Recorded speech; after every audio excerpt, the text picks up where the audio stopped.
ರಾಜ್ಯದ ಆರ್ಥಿಕತೆ. ಕರ್ನಾಟಕ ರಾಜ್ಯವು ವೇಗವಾಗಿ ಬೆಳವಣಿಗೆ ಹೊಂದುತ್ತಿರುವ ರಾಜ್ಯಗಳಲ್ಲಿ ಒಂದಾಗಿದ್ದು, ದೇಶದ ಜಿಡಿಪಿಗೆ ಶೇಕಡಾ 8.4 ಕೊಡುಗೆ ನೀಡಿದೆ. 24-25ನೇ ಸಾಲಿನಲ್ಲಿ ರಾಜ್ಯ ಆರ್ಥಿಕತೆಯ ಬೆಳವಣಿಗೆಯು ಶೇಕಡಾ 7.4 ದಾಖಲಾಗಿದ್ದು, ದೇಶದ ಆರ್ಥಿಕತೆಯು ಶೇಕಡಾ 6.4 ಬೆಳವಣಿಗೆ ಆಗಿದೆ. ರಾಜ್ಯವು ಆರ್ಥಿಕ ಅಭಿವೃದ್ಧಿಯ ಪಥದಲ್ಲಿ ಮುಂದುವರಿಯುತ್ತಿದ್ದು, ಪ್ರಸಕ್ತ ವರ್ಷದಲ್ಲಿ ರಾಜ್ಯದ ಆರ್ಥಿಕ ಬೆಳವಣಿಗೆಯು ದೇಶದ ಆರ್ಥಿಕತೆಗಿಂತ ಹೆಚ್ಚಾಗಿದೆ. ಕಳೆದ ವರ್ಷದಲ್ಲಿ -4.9 ಶೇಕಡಾ -4.9 ಬೆಳವಣಿಗೆ ದಾಖಲಾಗಿದ್ದ ಕೃಷಿ ವಲಯವು 24-25ರಲ್ಲಿ ಶೇಕಡಾ 4 ಬೆಳವಣಿಗೆ ಸಾಧಿಸುವ ಮೂಲಕ ಚೇತರಿಕೆ ಕಂಡಿದ್ದು, ದೇಶದ ಕೃಷಿ ವಲಯದ ಬೆಳವಣಿಗೆ ಶೇಕಡಾ 3.8ಕ್ಕಿಂತ ಹೆಚ್ಚಾಗಿದೆ.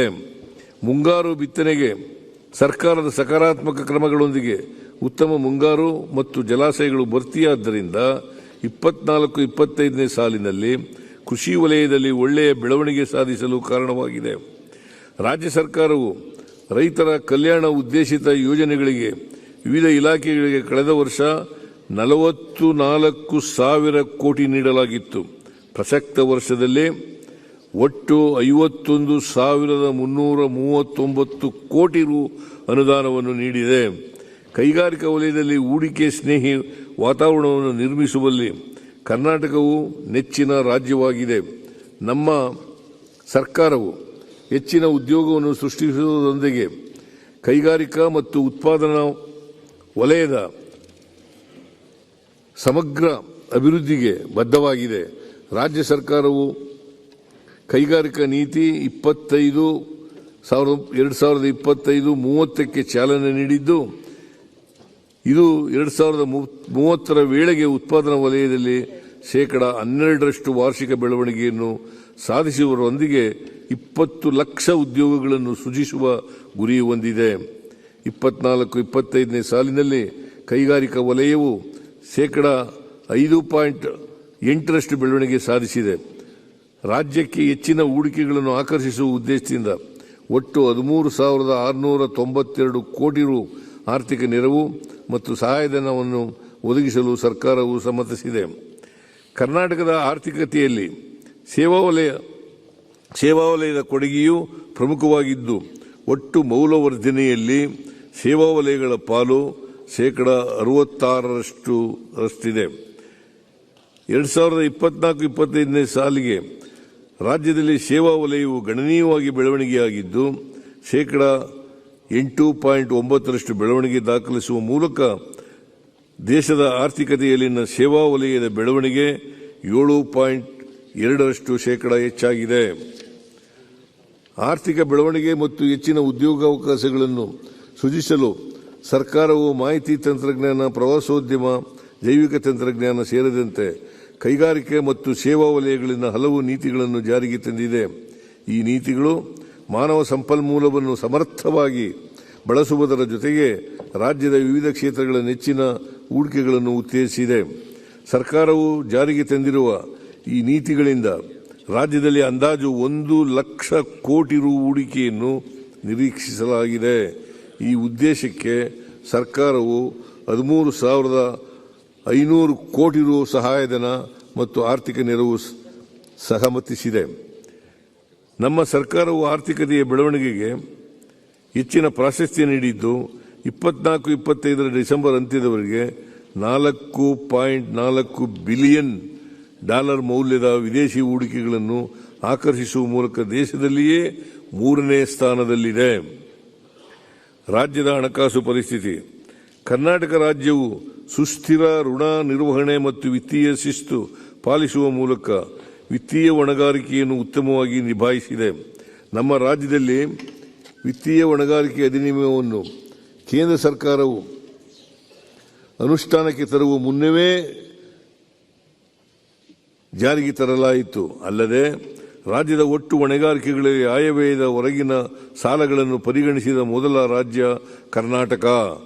ಆದಾಗ್ಯೂ ಜಿಎಸ್ಟಿ ಜಾರಿಯಿಂದ ಕೇಂದ್ರಕ್ಕೆ ಆದ ರಾಜಸ್ವ ನಷ್ಟವನ್ನು ಸಂಪೂರ್ಣವಾಗಿ ಸರಿದೂಗಿಸಲು ಕೇಂದ್ರ ಸರ್ಕಾರ ವಿಫಲವಾದ ಕಾರಣ ಮತ್ತು ಕೇಂದ್ರ ಸರ್ಕಾರ ವಿಧಿಸುವ ಸೆಸ್ಗಳು ಮತ್ತು ಸರ್ಚಾರ್ಜ್ಗಳನ್ನು ರಾಜ್ಯಗಳಿಗೆ ಹಂಚಿಕೆಯಾಗುವ ತೆರಿಗೆ ಪಾಲಿನಲ್ಲಿ ಪರಿಗಣಿಸದಿರುವುದರಿಂದ ಹಾಗೂ 15ನೇ ಹಣಕಾಸು ಆಯೋಗದ ಶಿಫಾರಸಿನನ್ವಯ ರಾಜ್ಯದ ತೆರಿಗೆ ಪಾಲು ಕಡಿಮೆಯಾದ ಕಾರಣ ರಾಜ್ಯವು ವಿತ್ತೀಯ ಸವಾಲುಗಳನ್ನು ಎದುರಿಸುವಂತಾಯಿತು.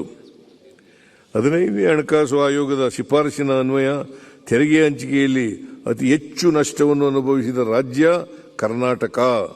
14ನೇ ಹಣಕಾಸು ಆಯೋಗವು ಕರ್ನಾಟಕಕ್ಕೆ ಶಿಫಾರಸು ಮಾಡಿದ್ದ ತೆರಿಗೆಯ ಪಾಲು ಶೇಕಡಾ 4.713 ರಿಂದ 15ನೇ ಹಣಕಾಸು ಆಯೋಗದ ಅವಧಿಯಲ್ಲಿ 3.647ಕ್ಕೆ ಇಳಿಕೆಯಾಯಿತು. ಇದರಿಂದಾಗಿ ರಾಜ್ಯದ ತೆರಿಗೆ ಹಂಚಿಕೆಯು ಶೇಕಡಾ 23ರಷ್ಟು ಕುಸಿತವಾಗಿ ರಾಜ್ಯವು ವಾರ್ಷಿಕ ಅಂದಾಜು 12,000 ಕೋಟಿ ರು ನಷ್ಟ ಅನುಭವಿಸಬೇಕಾಯಿತು. ಅಲ್ಲದೆ 15ನೇ ಹಣಕಾಸು ಆಯೋಗವು ರಾಜ್ಯದ ತೆರಿಗೆ ಪಾಲು ಕಡಿಮೆಯಾದ ಕಾರಣ 5,495 ಕೋಟಿ ರುಗಳ ವಿಶೇಷ ಅನುದಾನ, ಬೆಂಗಳೂರಿನಲ್ಲಿ ಕೆರೆಗಳ ಸಂರಕ್ಷಣೆಗಾಗಿ 3,000 ಕೋಟಿ ರೂಪಾಯಿ ಮತ್ತು ಪೆರಿಫೆರಲ್ ರಿಂಗ್ ರಸ್ತೆ ಅಭಿವೃದ್ಧಿಗೆ 3,000 ಕೋಟಿ ಸೇರಿ ಒಟ್ಟು 11,495 ಕೋಟಿ ರುಗಳನ್ನು ತನ್ನ ವರದಿಯಲ್ಲಿ ಶಿಫಾರಸು ಮಾಡಿತ್ತು. ಆದರೆ ಕೇಂದ್ರ ಸರ್ಕಾರ ಈ ಅನುದಾನವನ್ನು ಬಿಡುಗಡೆ ಮಾಡಿರುವುದಿಲ್ಲ. 23-24ನೇ ಸಾಲಿನ ಕೇಂದ್ರ ಸರ್ಕಾರದ ಆಯವ್ಯಯ ಭಾಷಣದಲ್ಲಿ ಭದ್ರಾ ಮೇಲ್ದಂಡೆ ಯೋಜನೆಗೆ 5,300 ಕೋಟಿ ರುಗಳನ್ನು ಘೋಷಿಸಿತ್ತು. ಆದರೆ ಕೇಂದ್ರ ಸರ್ಕಾರವು ಇದುವರೆಗೂ ಯಾವುದೇ ಅನುದಾನ ಬಿಡುಗಡೆ ಮಾಡಿರುವುದಿಲ್ಲ. ರಾಜ್ಯಗಳಿಗೆ ತೆರಿಗೆ ಹಂಚಿಕೆಯನ್ನು ಹೆಚ್ಚಿಸುವ ಬಗ್ಗೆ 16ನೇ ಹಣಕಾಸು ಆಯೋಗದ ಮುಂದೆ ರಾಜ್ಯವು ಪ್ರಬಲವಾಗಿ ತನ್ನ ವಾದವನ್ನು ಪ್ರತಿಪಾದಿಸಿದೆ. ಆರೋಗ್ಯಕರ ಮತ್ತು ಸಾಮರಸ್ಯದ ಆರ್ಥಿಕ ಒಕ್ಕೂಟ ರೂಪಿಸಲು ರಾಜ್ಯಗಳಿಗೆ ನೀಡುವ ತೆರಿಗೆ ಪಾಲನ್ನು ಸಮಾನತೆ ಮತ್ತು ದಕ್ಷತೆಯನ್ನು ಆಧರಿಸಿ ಹಂಚಿಕೆ ಮಾಡುವಂತೆ ಹಣಕಾಸು ಆಯೋಗಕ್ಕೆ ಮನವರಿಕೆ ಮಾಡಿಕೊಟ್ಟಿದೆ. ಬಲಿಷ್ಠ ಆರ್ಥಿಕತೆ ಹೊಂದಿರುವ ರಾಜ್ಯಗಳು ಬಡ ರಾಜ್ಯಗಳಿಗೆ ನೆರವಾಗಲು ಬದ್ಧವಾಗಿದ್ದರೂ ಅದು ತನ್ನ ನಾಗರಿಕರ ಹಿತ ಕಾಯುವಲ್ಲಿ ಅಥವಾ ಆರ್ಥಿಕ ಪ್ರಗತಿಗೆ ಕುಂದುಂಟು ಮಾಡುವಂತ ಇರಬಾರದು. ಆದಾಯ ಅಂತರ ಮತ್ತು ತಲಾ ಆದಾಯ ನಿರ್ಧರಿಸುವ ಮಾನದಂಡಗಳಲ್ಲಿಯೂ ಲೋಪಗಳಿರುವ ಹಿನ್ನೆಲೆಯಲ್ಲಿ ಈ ಮಾನದಂಡಗಳಿಗೆ ಕಡಿಮೆ ಅಂಕ ನೀಡುವಂತೆ ಮನವಿ ಮಾಡಿದ್ದೇವೆ. ಕೇಂದ್ರ ಹಾಗೂ ರಾಜ್ಯಗಳ ನಡುವಿನ ತೆರಿಗೆ ಹಂಚಿಕೆಯಲ್ಲಿ ಕನಿಷ್ಠ ಶೇಕಡಾ 50ರಷ್ಟು ಪಾಲನ್ನು ರಾಜ್ಯಗಳಿಗೆ ನೀಡಬೇಕು ಎಂದು ನಾವು ಪ್ರಸ್ತಾವನೆ ಸಲ್ಲಿಸಿದ್ದೇವೆ. ಇದು ಕೇಂದ್ರ ಮತ್ತು ರಾಜ್ಯಗಳ ನಡುವೆ ಸಂಪನ್ಮೂಲಗಳ ನ್ಯಾಯಯುತ ಹಂಚಿಕೆಯನ್ನು ಖಚಿತಪಡಿಸುತ್ತದೆ. ಕೇಂದ್ರ ಸರ್ಕಾರ ವಿಧಿಸುವ ಸೆಸ್ ಮತ್ತು ಸರ್ಚಾರ್ಜ್ಗಳನ್ನು ಒಟ್ಟು ತೆರಿಗೆ ರಾಜಸ್ವದ ಶೇಕಡಾ 5ಕ್ಕೆ ಮಿತಿಗೊಳಿಸಬೇಕು. ಇದಕ್ಕಿಂತ ಹೆಚ್ಚಿನ ಸೆಸ್ ಮತ್ತು ಸರ್ಚಾರ್ಜ್ ಅನ್ನು ವಿಧಿಸಿದರೆ ಹೆಚ್ಚಿನ ಮೊತ್ತವನ್ನು ರಾಜ್ಯಗಳಿಗೆ ಹಂಚಿಕೆಯಾಗುವ ತೆರಿಗೆ ಪಾಲಿನಲ್ಲಿ ಪರಿಗಣಿಸಬೇಕು. ರಾಜ್ಯಗಳ ನಡುವಿನ ತೆರಿಗೆ ಹಂಚಿಕೆಯು ಸಂಬಂಧಿಸಿದಂತೆ ಒಟ್ಟು ತೆರಿಗೆ ಹಂಚಿಕೆಯಲ್ಲಿ ತೆರಿಗೆ ಸಂಗ್ರಹಿಸುವ ರಾಜ್ಯಕ್ಕೆ ಶೇಕಡಾ 60ರಷ್ಟು ಪಾಲನ್ನು ಮರಳಿಸಬೇಕು. ಆದ್ದರಿಂದ ಹಂಚಿಕೆಯಾಗುವ ತೆರಿಗೆಯಲ್ಲಿ ಇತರ ರಾಜ್ಯಗಳ ಪಾಲನ್ನು ಶೇಕಡಾ 40ಕ್ಕೆ ಮಿತಿಗೊಳಿಸಬೇಕು ಎಂದು ನಾವು 16ನೇ ಹಣಕಾಸು ಆಯೋಗಕ್ಕೆ ಒತ್ತಾಯ ಮಾಡಿದ್ದೇವೆ.